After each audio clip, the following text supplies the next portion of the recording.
नमस्कार, मैं हूं कुमार गजेंद्र। जनपद ऑन द स्पॉट में आपका स्वागत है। हमारे एक दूसरे social media platform podcast with Kumar Gajendra में भी आपका स्वागत है, जहां आप हमें सुन सकते हैं।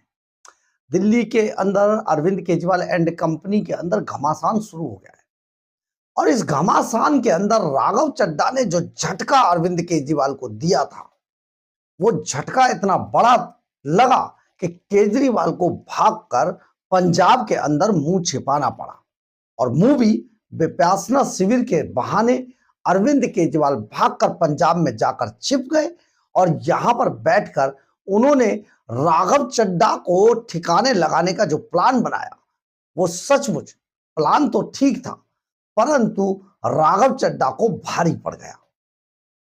लेकिन राघव चड्ढा का गेम प्लान कुछ ऐसा ही है, क्योंकि राघव चड्ढा अब दिल्ली की राजनीति में या हिंदुस्तान के अंदर किसी तरीके की राजनीति करने के लिए अब तैयार नहीं है। उन्हें इस पूरे झंझट से निकलकर अपने और अपने परिवार को किसी तरीके से संभालना है। वो राजनीति से अब पक चुके हैं, क्योंकि दिल्ली के अंदर जिस तरीके के कार्यकलाप पिछले दिनों हुए हैं और अरविंद केजरीवाल से लेके मनीष सिसोदिया, संजय सिंह, सत्येंद्र जैन सबको तिहाड़ जेल का मुंह देखना पड़ा था, उससे राघव चड्ढा बुरी तरीके से घबरा गए। घबरा राघव चड्ढा इसलिए भी रहे हैं कि जिस वक्त दिल्ली जल बोर्ड के अंदर हजारों करोड़ रुपए का घोटाला हुआ, उस वक्त राघव चड्ढा दिल्ली जल बोर्ड के चेयरमैन हुआ करते थे। अब ऐसे में अगर जो सीएजी की रिपोर्ट है उसमें जल बोर्ड का मामला आया, तो राघव चड्ढा के खिलाफ एफआईआर दर्ज होना लगभग तय माना जा रहा है। तो राघव चड्ढा को समझ नहीं आ रहा कि क्या किया जाए। लेकिन इसी बीच एक बड़ा मामला यह हुआ कि राघव चड्ढा से और संजय सिंह से, जो कि दोनों दिल्ली के कोटे से राज्यसभा के अंदर गए हैं। पिछली बार तीसरी जो राज्यसभा की सदस्य थी वो स्वाति मालीवाल थी, और स्वाति मालीवाल से जब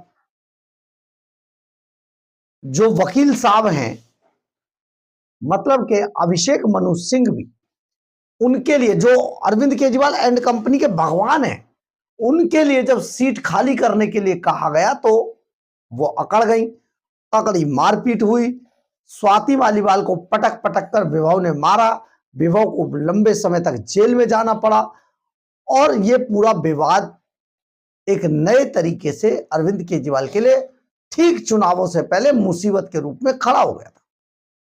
इसको भारतीय जनता पार्टी और कांग्रेस ने जमकर बुनाया भी। लेकिन सबसे बड़ी बात यह है कि स्वाति मालीवाल ने इस्तीफा नहीं दिया, यानी कि अरविंद केजरीवाल को यह महंगा पड़ा। इसी बीच जब बचे हुए दो राज्यसभा सदस्य दिल्ली के कोटे से, यानी कि राघव चड्ढा और संजय सिंह, इनसे एक बार फिर से अरविंद केजरीवाल ने अपने लिए सीट छोड़ने के लिए कहा, तो राघव चड्ढा साफ मुकर गए और उन्होंने सीट छोड़ने से मना कर दिया। कुछ ऐसा ही हाल संजय सिंह का था, लेकिन संजय सिंह काफी वजन में है, इसलिए संजय सिंह पर हाथ डालना ठीक नहीं था। राघव चड्ढा को काफी हड़काने धमकाने की कोशिश भी हुई, जो हमारे सूत्र बताते हैं, लेकिन राघव चड्ढा टस से मस नहीं हुए और उन्होंने सीट छोड़ने से साफ इनकार कर दिया। ऐसे में नाराज होकर अरविंद केजरीवाल भागकर विपासना के बहाने पंजाब पहुंच गए। पंजाब में 10 दिनों तक अज्ञातवास में रहने के दौरान उन्होंने इस सारे मामले की प्लानिंग की और इस प्लानिंग के बाद सबसे पहले राघव चड्ढा को बाहर का रास्ता दिखा दिया और संजय सिंह को किसी लायक छोड़ा नहीं। यानी कि जो पंजाब के अंदर संगठन को मजबूत करने की जो सबसे बड़ी लिस्ट आई, उसमें बड़ी जिम्मेदारी मनीष सिसोदिया को दे दी गई, प्रभारी पंजाब का बना दिया गया। साथ ही सह प्रभारी के तौर पर सत्येंद्र जैन को रख दिया गया। परंतु क्योंकि ये तिहाड़ जेल रिटर्न है, इन पर बड़े सवाल उठ रहे हैं और भारतीय जनता पार्टी इनको घेरने से बाज नहीं आएगी, पीछे नहीं हटेगी। अब ऐसे में देखा जाए तो राघव चड्ढा और संजय सिंह यानी कि जिन लोगों ने राज्यसभा की सीट छोड़ने से इनकार किया था, हालांकि क्योंकि इन दोनों का ही पार्टी के अंदर आज बड़ा वजन है, इसलिए इनके खिलाफ कोई बड़ी कार्रवाई फिलहाल नहीं की जा सकी अरविंद केजरीवाल द्वारा। लेकिन अरविंद केजरीवाल ने यह जरूर दिखा दिया कि अगर आपने ऐसा किया है तो संगठन लायक आप नहीं है, और संगठन से इन दोनों ही नेताओं को यानी कि संजय सिंह को भी और राघव चड्ढा को भी, दोनों को बाहर कर दिया। हालांकि जब इस संगठन की इस बैठक के लिए राघव चड्ढा अरविंद केजरीवाल के आवास पर पहुंचे तो वो दौड़ते हुए पहुंचे थे, जैसे उन्हें ऐसे लग रहा था कि अगली बारी उन्हें कोई बड़ी जिम्मेदारी की मिलने वाली है, अरविंद केजरीवाल उन्हें इनाम देने वाला है। जरा राघव चड्ढा का ये दौड़ने वाला वीडियो जरूर देखिए आप।